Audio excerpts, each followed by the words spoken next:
You're right.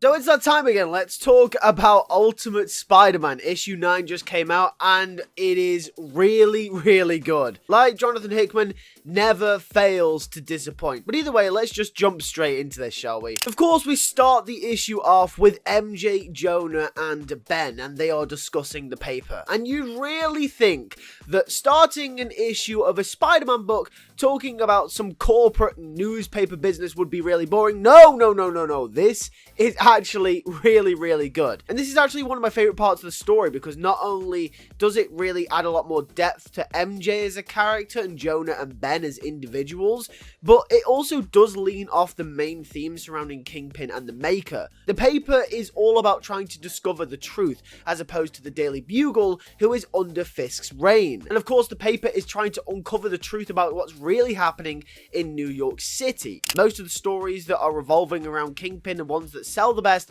are all revolving around Spider-Man. It's almost like Spider-Man propaganda, really, and it's actually quite refreshing to see. J. Jonah Jameson is a part of a newspaper business that is publishing Spider-Man propaganda. Yeah, it's quite weird, but it actually really works for the story. Either way, the paper is going to be a huge part of the series going forward, especially when it comes to uncovering the secrets of the Daily Bugle and everything to do with Wilson Fisk. But either way, we get on to the nitty-gritty and, quite frankly, the juicy stuff of this issue.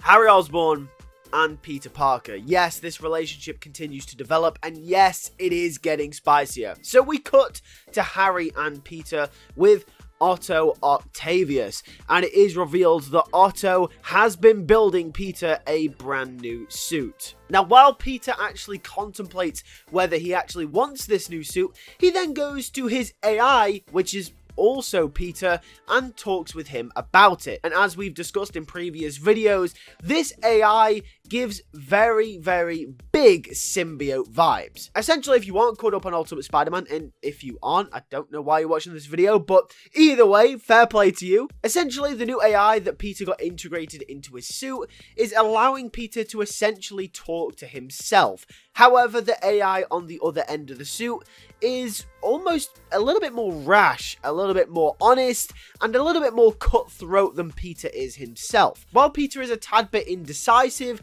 can't seem to make decisions properly in some cases, he turns to his AI to really help him figure out what he should do in certain situations, this being one of them. And the AI is very, very honest with Peter. However, I can see this going haywire in a few issues. As I've mentioned in some videos before, this is definitely leading to a symbiote storyline. Not to mention, in certain instances, the AI and Peter himself refer to themselves as we. If that isn't any sort of clue, then I don't know what is. Also, the AI's text is in a black speech bubble. I mean, you know, it's just so on the nose. Like, this is going to be the symbiote story, and it's very, very obvious the more issues that we get. But either way, after Peter has continued to discuss with himself about whether he wants this new suit, Doc Ock eventually ends up unveiling the new suit, and would you look at that, it's the Iron Spider. This is a really cool design, and I really like this. However, Peter doesn't like it, and I thought a really funny moment was that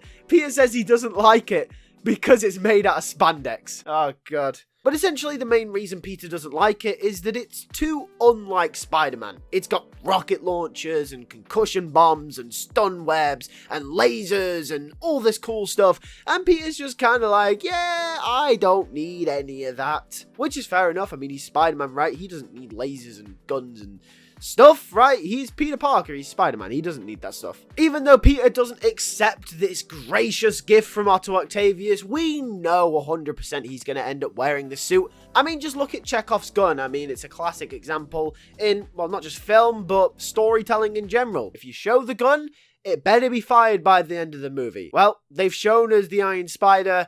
They're gonna have to use it at some point. But either way, after this whole ordeal, we move back to the paper. And essentially, it's just more about them figuring out how to get to the bottom of this mystery with Stark and Stain Industries and everything with Kingpin. This story is actually really interesting, and I can't do it justice by talking about it because my viewer retention would go down just like 100% if I tried to explain all the corporate stuff. Anyway, we then cut back to Harry and Peter, who are just hanging out and just being buddies. There's this really nice scene. It's one page of just them talking about life. Harry even invites Peter and MJ to come on holiday with them at Christmas time. Peter, of course, rejects because they've got kids, but it's just a nice sentiment and is a really, really nice representation of their relationship and how far they've come as friends. However, this doesn't last long because then none other than Walter Hardy, aka the Black Cat, attacks. Now, one thing I will say about this issue, I don't know why Walter Hardy is attacking them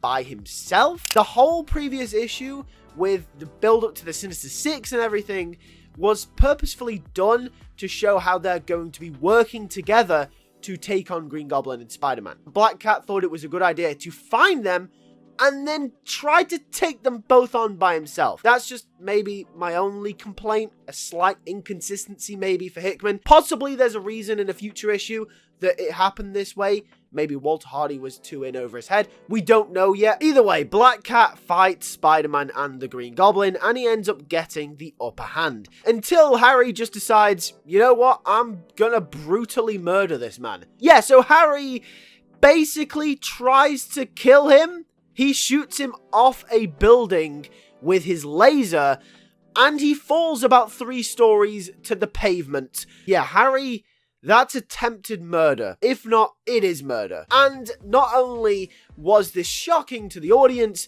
this is also shocking to Spider-Man. Not only that, this also represents the bigger divide that Harry and Peter are currently facing. Even though they're friends, we can tell there are cracks in their relationship. Their morals are definitely different. They definitely operate on 2 sides of a coin opposed to each other. Harry's more ruthless, more cutthroat. He will kill people to get the job done, whereas Peter is all about saving humanity, saving the person. He doesn't want to see death at all. He wants everyone to live in prosperity. And Harry wants the same thing, but he's more ruthless to come to the conclusion. And I really like this one panel between Harry and Peter just after Black Cat hits the pavement. As you can see, a massive emphasis isn't actually put on the characters themselves, but on their eyes and their reaction. Peter's eyes are widened. They're shocked. He can't believe what he's just seen. He can't believe what he's just seen his best friend do.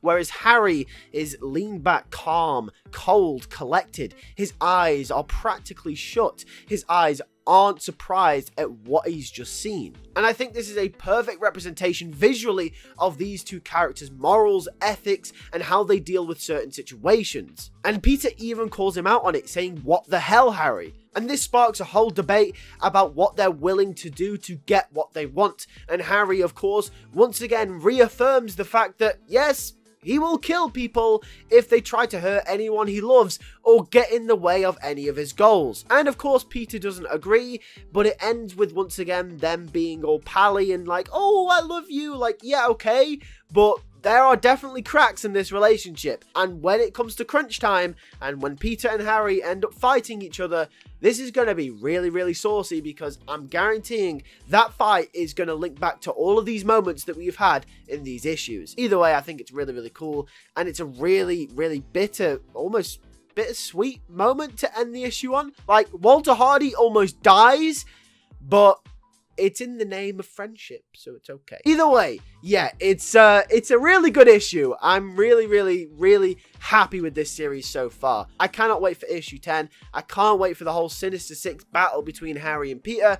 I wonder what will happen with Black Cat now. I think this probably is now a door for Felicia Hardy to take up the mantle, since I can't see Walter Hardy being in commission for a while. I mean, just he's a bit